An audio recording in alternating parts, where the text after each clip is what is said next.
اور اللہ تعالیٰ کا یہ حکم ہے کہ جو بھی اس کی نماز جنازہ میں شامل ہوگا اور وہ گناہگار ہوگا تو اللہ اس کے صدقے سے اس کے گناہوں کو معاف فرما دے گا۔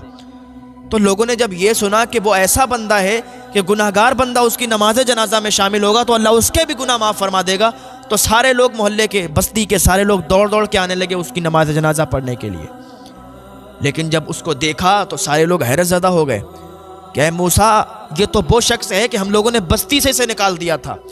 اسے دھتکار کر نکال دیا تھا، اس کو۔ مولانا تحسین جیلانی صاحب کے بیانات سننے کے لیے تحسین جیلانی آفیشیل کو سبسکرائب کریں۔ حضرت موسیٰ علیہ السلام کا دور تھا۔ حضرت موسیٰ علیہ السلام کوہ طور پر جاتے تھے اللہ پاک سے بات کرنے کے لیے۔ اللہ پاک نے فرمایا اے موسیٰ، جاؤ فلاں شہر میں ایک میرا بندہ ہے جو کہ انتقال کر گیا ہے، جاؤ اس کا کفن دفن کرو جا کے۔ اور جو انتقال کر گیا تھا وہ ایسا انسان تھا کہ اسے بستی والوں نے دور بھگا دیا تھا، نکال دیا تھا، اس لیے کہ وہ گناہ بہت زیادہ کرتا تھا، عیاشی بہت کرتا تھا، تو لوگوں نے اسے اپنے محلے سے دور کر دیا تھا کہ یہ اللہ تعالیٰ کا نافرمان بندہ ہے، اگر اس بستی میں رہے گا تو اس بستی میں نحوست چھا جائے گی۔ اتنا گناہ کرتا تھا وہ، اتنی عیاشی کرتا تھا کہ اسے لوگوں نے دور بھگا دیا تھا، اسے دھتکار کر بھگا دیا تھا، اور لوگوں نے یہ عہد کر لیا تھا کہ جب یہ مرے گا تو اس کا کوئی بھی غسل نہیں کرے گا اور کوئی بھی اسے دفن کفن نہیں کرے گا۔ لیکن اللہ پاک کیا فرماتا ہے موسیٰ سے، موسیٰ جاؤ، میرا ایک بندہ ہے، اس کا غسل کرواؤ، اسے کفن دفن کرو، وہ میرا بہت ہی نیک اور میرا بہت ہی عزیز بندہ ہے۔ حضرت موسیٰ علیہ السلام آئے، لوگوں کو بشارت دی کہ اے لوگوں سنو، اللہ نے حکم دیا ہے کہ ایک اس کا بندہ ہے جو بہت نیک ہے اور اللہ تعالیٰ کا بہت مقرب ہے، آؤ سب لوگ اس کی نماز جنازہ میں شامل ہو جاؤ۔ اور اللہ تعالیٰ کا یہ حکم ہے کہ جو بھی اس کی نماز جنازہ میں شامل ہوگا اور وہ گناہگار ہوگا تو اللہ اس کے صدقے سے اس کے گناہوں کو معاف فرما دے گا۔ تو لوگوں نے جب یہ سنا کہ وہ ایسا بندہ ہے کہ گناہگار بندہ اس کی نماز جنازہ میں شامل ہوگا تو اللہ اس کے بھی گناہ معاف فرما دے گا، تو سارے لوگ محلے کے، بستی کے سارے لوگ دوڑ دوڑ کے آنے لگے اس کی نماز جنازہ پڑھنے کے لیے۔ لیکن جب اس کو دیکھا تو سارے لوگ حیرت زدہ ہو گئے کہ اے موسیٰ، یہ تو وہ شخص ہے کہ ہم لوگوں نے بستی سے اسے نکال دیا تھا، اسے دھتکار کر نکال دیا تھا، اس کو ذلیل کر کے نکال دیا تھا،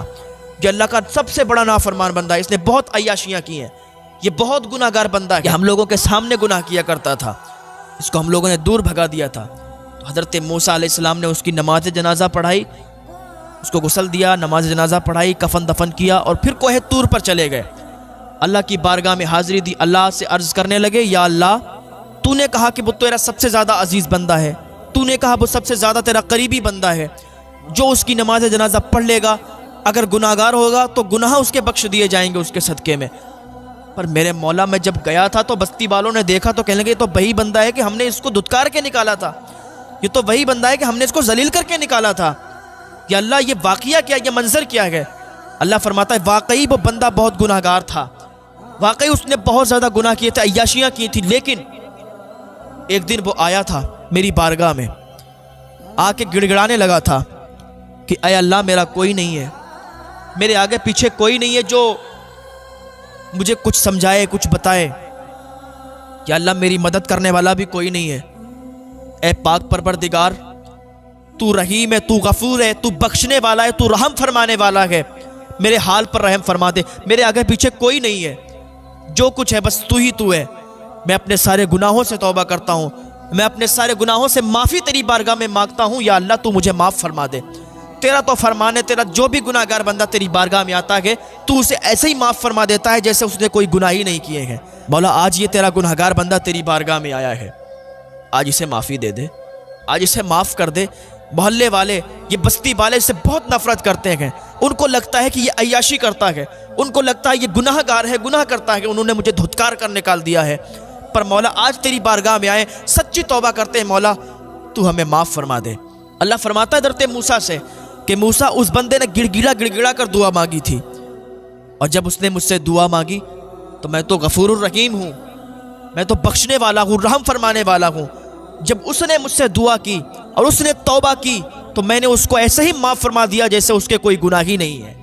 میں نے اس کو معاف فرما دیا تھا، اب وہ گناہگار نہیں بلکہ وہ جنتی ہو گیا ہے، اب وہ جہنمی نہیں بلکہ جنتی ہو گیا ہے۔ اللہ تعالیٰ جب چاہے جس کو چاہے توبہ سے اسے معاف فرما دیتا ہے، پر بندہ توبہ تو کرے، بندہ آئے تو صحیح اللہ کی بارگاہ میں، اللہ کی بارگاہ میں جو بھی بندہ آتا ہے اور جیسی حالت میں آتا ہے اللہ کی بارگاہ میں، اگر وہ توبہ کرتا ہے اور سچے دل سے توبہ کرتا ہے تو اللہ اسے ایسے ہی معاف فرما دیتا ہے جیسے اس نے کبھی گناہ ہی نہیں کیے ہیں۔ آج آ جائیں اللہ کی بارگاہ میں۔ بہت نوجوان ہیں، نوجوان اگر اللہ کی بارگاہ میں توبہ کر لیں، تائب ہو جائیں تو اللہ نوجوانوں سے بہت خوش ہوتا ہے۔ جوانی کی عبادت اللہ کی بارگاہ میں بہت پسندیدہ ہے۔ جو انسان جوانی میں اللہ کی عبادت کرتا ہے تو اللہ اس سے بہت راضی ہوتا ہے۔